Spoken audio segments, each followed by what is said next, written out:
नमस्कार मेरे प्यारे साथियों। यह वीडियो है कक्षा 10 का इतिहास का, जो आपका अध्याय 5 है, मुद्रण संस्कृति और आधुनिक दुनिया। ठीक है, इसका जो एनसीईआरटी का अभ्यास का प्रश्न उत्तर जो कि बताएंगे बिल्कुल सरल और आसान शब्दों में, जो कि 1 से 2 बार अगर आप कॉपी में लिख के पढ़ लेंगे तो आपका जो है एग्जाम में अगर सब्जेक्टिव क्वेश्चन भी पूछेगा तो एक भी जो है चैप्टर वाइज नहीं छूटेगा। ठीक है, इससे पहले 4 चैप्टर का आपका सब्जेक्टिव और 5 का 100 ऑब्जेक्टिव भी बता चुके हैं, और 2027 बोर्ड एग्जाम के लिए काफ़ी हेल्प होगा ये सारा वीडियो अगर आप देखते हैं तो।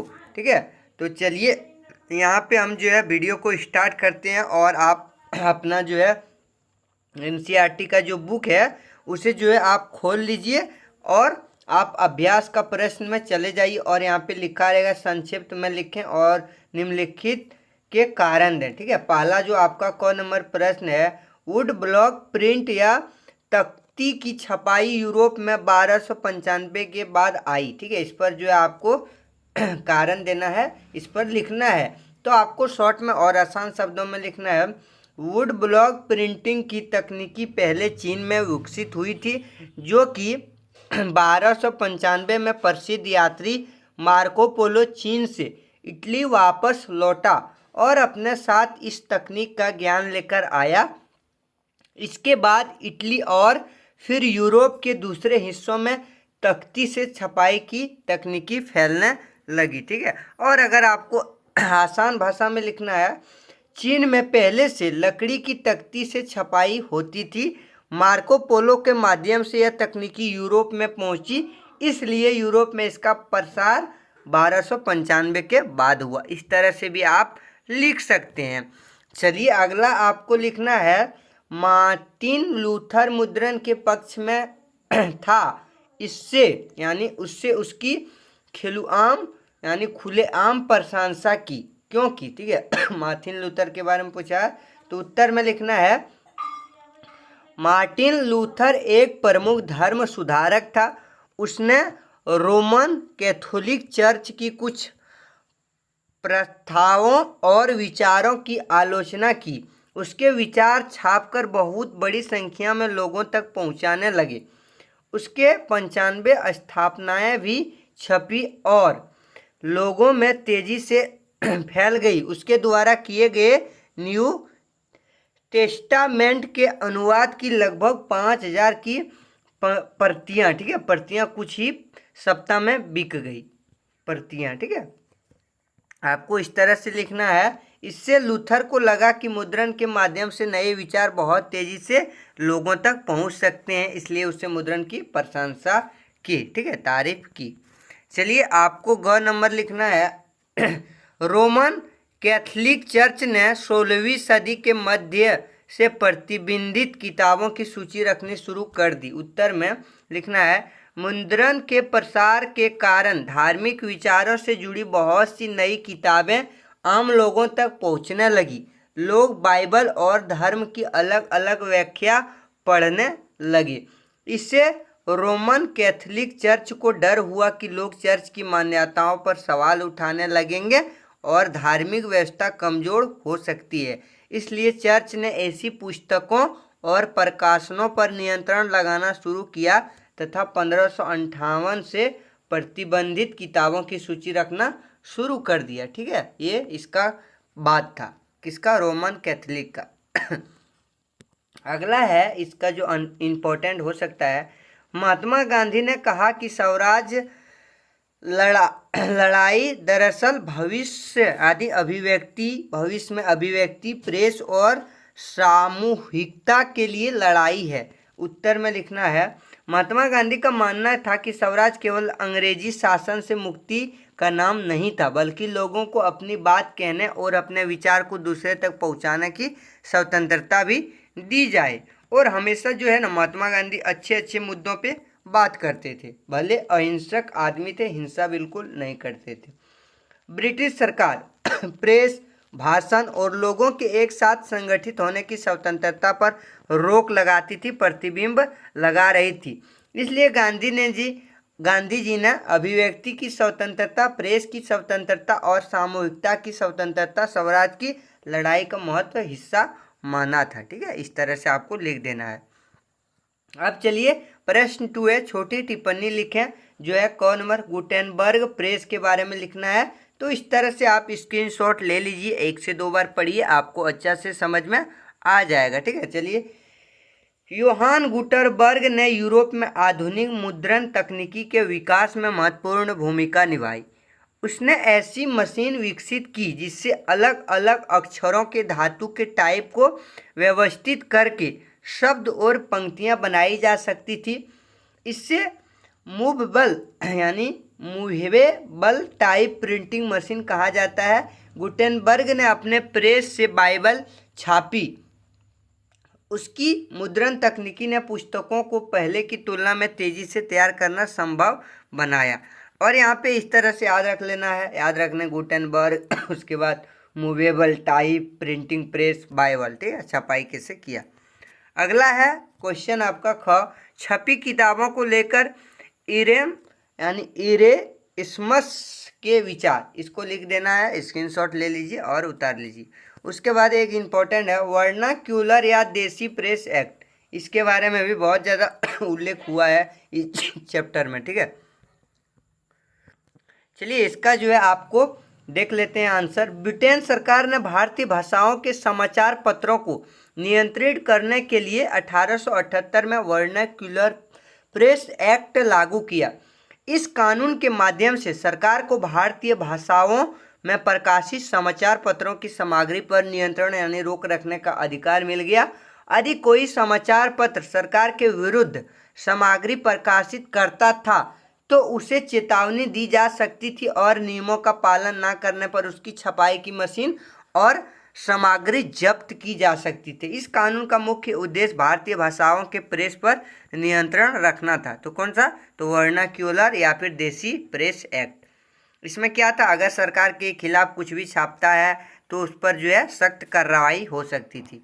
अगला है निम्न, 19वीं सदी में भारत में मुद्रण संस्कृति के प्रसार का इसके लिए क्या मतलब था।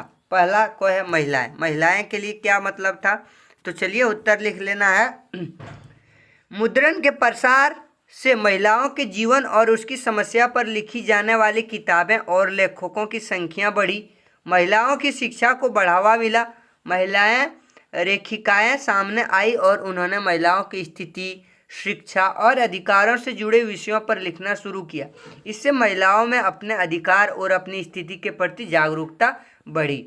निष्कर्ष लिखना है, मुद्रण संस्कृति ने महिलाओं की शिक्षा, जागरूकता और विचारों की अभिव्यक्ति को बढ़ावा दिया। ठीक है, महिलाओं को क्या फायदा दिया वही लिखा है। ख नंबर है गरीब जनता, इसको क्या फायदा हुआ। ठीक है, मुद्रण संस्कृति से। तो उत्तर लिखना है, मुद्रण संस्कृति के विकास के कारण सस्ती किताबें और छोटी पुस्तकाएं उपलब्ध होने लगी। इससे गरीब लोगों के लिए पढ़ना भी आसान हुआ। सार्वजनिक पुस्तकालयों के खुलने से किताब तक उनकी पहुंच बढ़ी और मजदूर और गरीब लोगों तक सामाजिक सुधार तथा राष्ट्रवाद से जुड़े विचार भी पहुंचने लगे।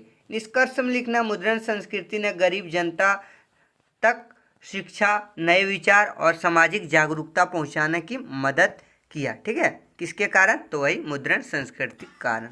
अगला है सुधारक, इसको कैसे हुआ फायदा। तो सामाजिक और धार्मिक सुधारकों के लिए मुद्रण एवं बहुत प्रभावशाली माध्यम बन गया। सुधारक यानी विधवा विवाह, जाति भेद, धार्मिक सुधार, महिलाओं की स्थिति और सामाजिक कुरीतियों जैसे विषयों पर लेख और पुस्तकें जो है प्रकाशित करने लगे। समाचार पत्रों और पुस्तकों के माध्यम से इन विषयों पर सार्वजनिक बहस होने लगी। इस तरह मुद्रण ने सामाजिक सुधार के विचार को बड़ी संख्या में लोगों तक पहुंचाया। इस तरह से आपको लिख देना है दोस्तों। चलिए आपको चर्चा करना है 18वीं सदी के यूरोप में कुछ लोग क्यों लगता था, यानी कुछ लोगों को क्यों लगता था कि मुद्रण संस्कृति से निरंकुशवाद का अंत और ज्ञानोदय होगा, यानी ज्ञान का अच्छा प्रसार होगा।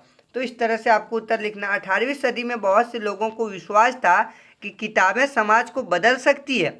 इसके मुख्य कारण थे, पहला कारण लिखना है, किताबों के माध्यम से नए विचार तेजी से फैल सकते थे।